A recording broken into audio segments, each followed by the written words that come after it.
अस्सलाम वालेकुम। आज हमारे साथ एंकर और सहाफ़ी जमील फ़ारूकी साहब मौजूद हैं। इनसे थोड़ी बातें करेंगे। सबसे पहले जमील फ़ारूकी साहब, अस्सलाम वालेकुम, थैंक यू, आपने वक़्त दिया। सबसे पहले मैं आपसे ये पूछना चाहूँगी कि जब से ये रजीम चेंज हुआ है, तो पीडीएम की जमातों के अलावा कोई शख्स भी अगर कोई तनकीद करता है या एहतजाज करता है, तो उसको आपको मालूम है कि अताब का निशाना बनता है, और आप खुद भी इसके यानी अताब का निशाना बने और आप गिरफ्तार हुए। तो आप इस बारे में क्या कहना चाहेंगे? और जो आप पे खुद भी पर्सनल भी आपको ज़ाहिर है कि इस चीज़ का सामना करना पड़ा, तो आप इस बारे में कुछ कहना चाहेंगे? बहुत शुक्रिया आपका। सबसे पहली बात तो ये है कि हम एक ऐसे दौर में रहते हैं जहां इंटेलेक्चुअल डिसऑनेस्टी बहुत ज्यादा है। जब इंटेलेक्चुअल डिसऑनेस्टी बहुत ज्यादा होती है तो फिर आप अपने मतलब के या मर्जी के मुतालिब निकालते हैं। और आजकल के हमारे हुक्मरान, जिनके अपनी एफिलिएशंस किसी के साथ हैं, उनको अपना दाइए हक समझते हैं, दोस्त समझते हैं, बाकी सब उनके लिए दुश्मन है। और बिल्कुल वैसे ही कि आप किसी का सर तन से जुदा कर दें, जब आपको कोई पसंद ना हो, आप उसको पाबंद सलासल कर दें, आप उसको चारों शाने चित्त कर दें और आप उसको खाक में मिला दें। इसके अलावा दूसरा मुझे तो कोई मतलब समझ नहीं आता इंटेलेक्चुअल डिसऑनेस्टी का। और मैं उसी का शिकार बना, कौन नहीं बना। हमारे मुल्क के अंदर आज इमरान खान साहब ने भी एक पोस्टर शेयर किया अपने ट्विटर हैंडल से, जिसमें उन्होंने नाम लिखे जो जो अफराद चार तरह की कैटेगरीज में सामना करते रहे हैं, इस तशद्दुद का, अजाब का, जहनी टॉर्चर का, फिजिकल टॉर्चर का। I was one of them. खुद इमरान खान साहब के ऊपर कातलाना हमला हुआ। जिस वक्त मुझे कराची के अंदर से उठाया गया, उस वक्त तो शायद ये ट्रेंड इतना पॉपुलर हुआ भी नहीं था। उस वक्त जी, मेरी खुशनसीबी ये कि उस वक्त अरशद शरीफ शहीद जैसी शख्सियत जिंदा थी।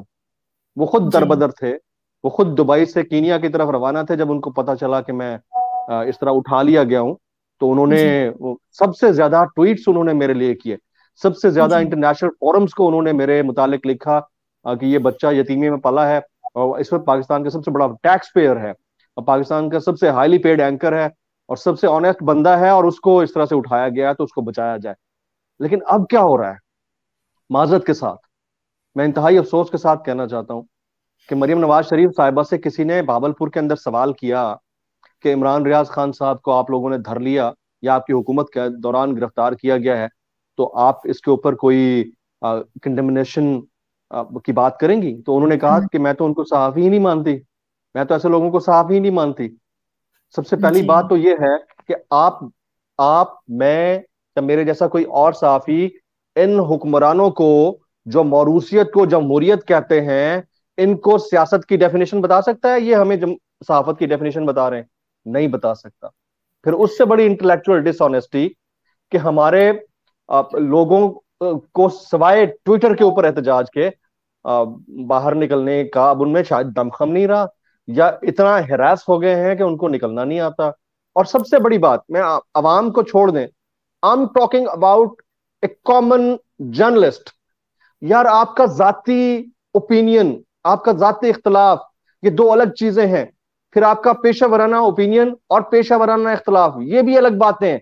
फिर इन दोनों को अलग करके जब आप देखते हैं, तो जब पेशे में आपका कोई साथी, जब कोई पेटी भाई फंसता है ना, तो उसको पेटी भाई बचाने आता है पुलिस वाला। इसी तरह जब कोई सहाफी फंसता है किसी मसले में, तो उसको सहाफी बचाने आता है।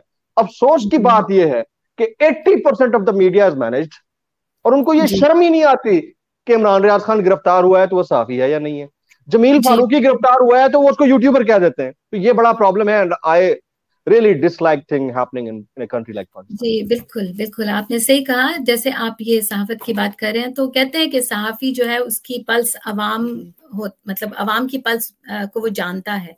तो जैसे आपने ये बात की कि अवाम अब खौफ़ज़दा हैं या कुछ ऐसा है कि वो नहीं निकल रहे, या आम सहाफ़ी भी जो हैं वो डिफरेंट वो जो हैं वो मुख़ालिफ़ सिमतों में खड़े हैं। और हमने ये देखा भी कि जब पिछली हुकूमत थी, तो जो लोग तनकीद करते रहे, वो आज जो है वो आपको वो उनमें से एक साहब हैं, आप भी उनको जानते हैं, सुहेल वराइच साहब।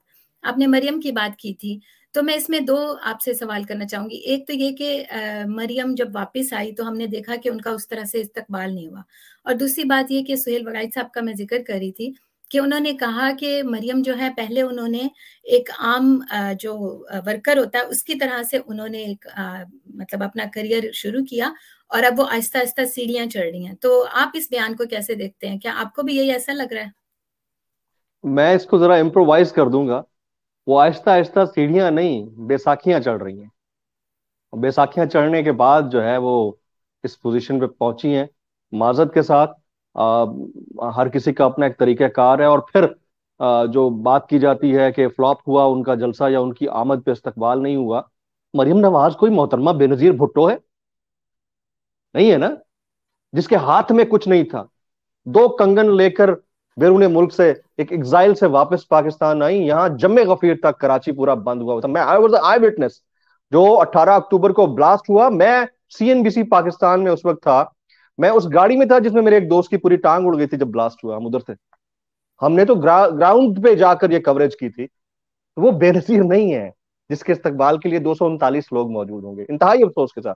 और मरियम नवाज साहिबा को ये चीज रियलाइज करनी चाहिए, और पीडीएम प्लस पीएमएलएन को, कि आप ये जो कैंपेन रन कर रहे हैं बहावलपुर से शुरू करके सेंट्रल पंजाब की तरफ, जो बंदी ये कैंपेन रन कर रही है वो आज से 10 महीने पहले वाली मरियम नवाज नहीं है।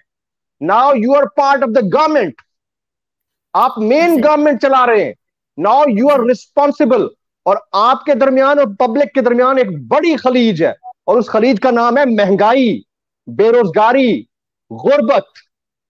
अतः गहराइयों में घिर चुके हैं आप। और अब आप एक्सपेक्ट करते हैं लोग आपकी चकाचौंध से या आपके चिकने चपड़े अल्फाज से महजूज हो जाएंगे और आपकी बातों में आकर आपको वोट दे देंगे। मैं आपको एक बात बताऊं, बड़ा जबरदस्त जुमला है। वो कहते हैं, दुनिया का कोई भी बड़ा मुकर्रर, दुनिया का कोई भी बड़ा खतीब, दुनिया का कोई भी बड़ा कम्युनिकेटर भूखे को कायल नहीं कर सकता कि तुम्हारा पेट भरा हुआ है।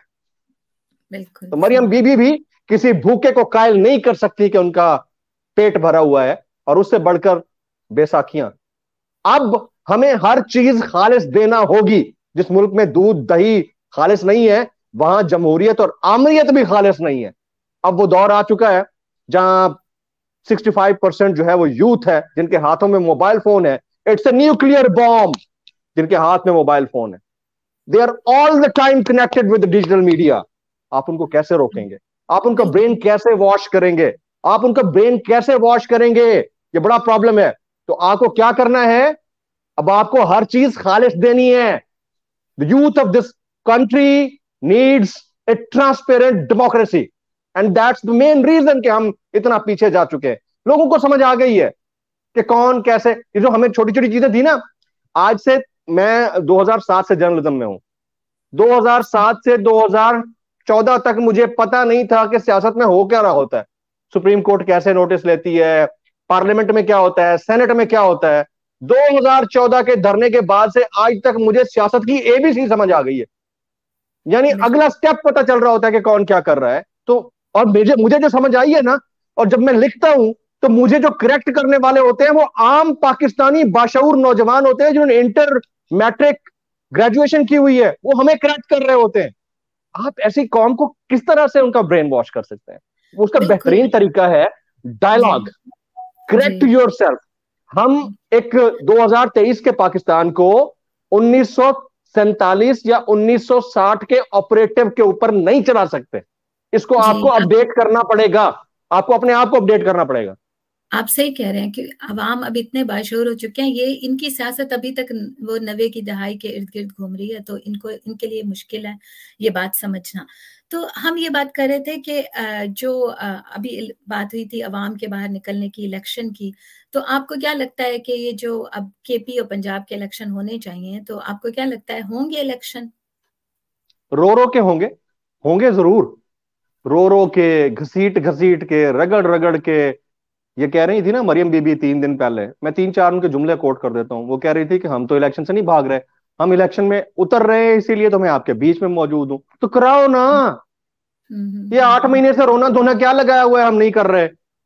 उठक बैठक, उथलाइंदो पुथलाइंदो, सारी ब्यूरोक्रेसी के तबादले, मनपसंद अपना केयर टेकर सीएम, फिर आपका गवर्नर जो बोलता है पंजाब केपीके का, उसके जुमले सुन लें, तो कराए ना इंतखाबात, बात खत्म हो गई। ख्वाजा आसिफ साहब क्या कहते हैं, हमने आज तक पकड़ा ही किसको है, किसको गिरफ्तार किया है? भाई, या तो आपने जिनको गिरफ्तार किया है आपको पता नहीं है कि वो गिरफ्तार हुए या नहीं है, आप होते ही ऐसी हालत में, पहला ये हो सकता है। दूसरा ये, या तो आप उनको इंसान और सहाफी और सियासतदान नहीं समझते, या तीसरी बात यह है कि आपको वाकई नहीं पता, कोई और उठा रहा है। जब ऐसा कुछ हो रहा है, और राना सनाउल्लाह साहब ने भी यही कहा, राना सनाउल्लाह साहब क्या फरमाते हैं, वो कहते हैं कि हमने शेख रशीद की गिरफ्तारी से हुकूमत का कोई ताल्लुक नहीं है। तो भाई आप हुकूमत में क्या कर रहे हैं? अगर सही आपके वजीर दाखिला होते हुए कोई सियासतदान उठाया जा रहा है, तो why are you sitting on that position? पहली बात। मुझे हजरत उमर फारूक का वो कौल याद आता है, रज़ियल्लाहु ताला अन्हु कहते थे कि अगर फरात के किनारे कोई कुत्ता भी मरेगा तो उसको रिस्पॉन्सिबल, उसका जिम्मेदार मैं हूं। तो बिल्कुल। आप तो हुक्मरान वक्त हैं, आपको मैं हुक्मरान वक्त, आप खादमे आला खादमे आजम वाला दौर गुजर गया, हुक्मरान वक्त ये कह रहा है कि मुझे तो पता ही नहीं है कि शेख रशीद को किसने उठाया, तो भाई किसको पता है? तो असल ये में तो ये चाहते हैं, लोगों को जी ये बेवकूफ बनाते चाहते हैं हैं, ना। बिल्कुल ये चाहते हैं कि दोनों तरफ जो है ना, वो दोनों तरफ खेलना चाहते हैं। ये हुकूमत जी। में भी है और अपोजिशन में भी है, इनका ये तमाशा लगा हुआ है। अच्छा, मैं आपसे एक लास्ट सवाल करूंगी कि आपको क्या लगता है जो इस वक्त पॉलिसी चल रही है एस्टेब्लिशमेंट की, क्या वो कंटिन्यू है सेम पॉलिसी जो रजीम चेंज के बाद थी, या आपको लगता है कि कुछ तब्दीली आई है इसमें? मेरा वन लाइनर इसके ऊपर आंसर होगा, मैं ज्यादा लंबी बात नहीं करूंगा। Sometimes faces are changed but operatives remains the same. बस, इससे आगे मैं कुछ नहीं बोल सकता। सही, ठीक है। चलें, बहुत बहुत शुक्रिया, आपने हमें वक्त दिया और आपने अपने जो है वो ख्यालात का इजहार किया, और हम उम्मीद करते हैं कि पाकिस्तान में जो है वो स्टेबिलिटी आए, इलेक्शन हो और अवाम की जो नुमाइंदा हुकूमत हो वो पाकिस्तान में हुकूमत करे और अवाम को कुछ रिलीफ फराहम कर सके। Thank you. बहुत शुक्रिया। ओके, अल्लाह हाफिज। अल्लाह हाफिज।